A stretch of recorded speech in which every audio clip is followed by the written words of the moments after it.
what we're being told isn't even consistent between what's publicly being released by our own government and what we're being told in mainstream media. Yeah, but everybody so what just do you looks... think is there's clearly... You haven't There's answered some his kind of question. inconsistency. Is it false? Is it false? I don't know. I don't know if it's Well, false. just look at North Korea if you want to know if it's false. I mean, I interviewed Bill Perry, the Secretary of Defense, who went there and got the guarantee and the promise from the dear leader there was no chance they were going to develop a nuclear weapon. Fingers crossed behind the back, thermonuclear weapon, and look where we are now. And so I think it would be foolhardy for this administration or any former administration to think that Iran wasn't doing the same thing. It has every incentive to do it. If I were Iran, I would absolutely, of course. absolutely build one. Because look what it did for North Korea. We're It makes you getting lost untouchable. in the wrong question. I'm not trying to say that Iran wasn't creating nuclear weapons. I'm saying that the official stance of the ODNI was that it was not. The official stance they want you to see. Yeah, To go to, right? exactly. Now we're getting To Now your it's speaking, point. you're like, now right. we're getting closer to the same point. Right. Why would the president say something different than what the ODNI is saying to the public?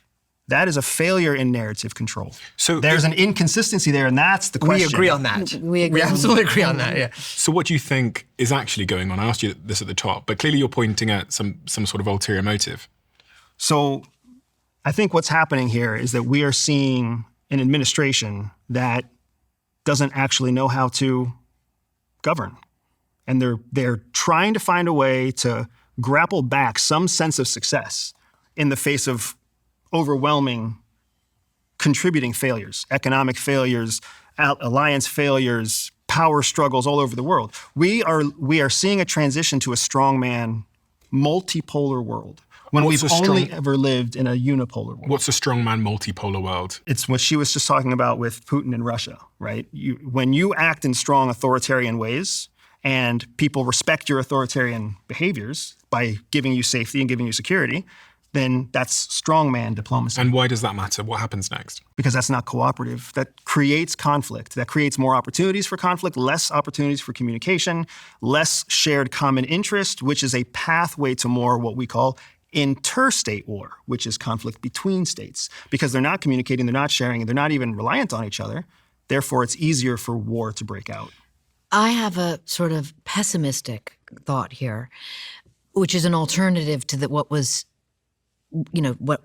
is happening in Iran right now, which is what would happen, what could happen, and what might happen in the United States. And to your point that where you said this administration doesn't know how to govern, I would, separate from that, whether that's true or not, I would say this administration thinks very futuristically about surveillance systems and systems of control. And you can see that with ICE and with Homeland Security. And my concern would be that red teaming or round tabling all the different possible blowback. Well, what if we have Hezbollah sleeper cells, set off a dirty bomb in the United States or do something? That is, in the eyes of some, a perfect opportunity to create more of a surveillance state in the United States, to use biometric surveillance platforms, ISR, against United States citizens because it's the only way to control people and to really know where the bad guys are. And that is a concern of mine. So can you be a bit more explicitly clear there? So you're saying that... Well, you in other words, I always just look at things because I consider weapon systems a lot and understand where we have come from. Nuclear weapons are the weapons of the past. Surveillance systems are the weapons of the present, and drones.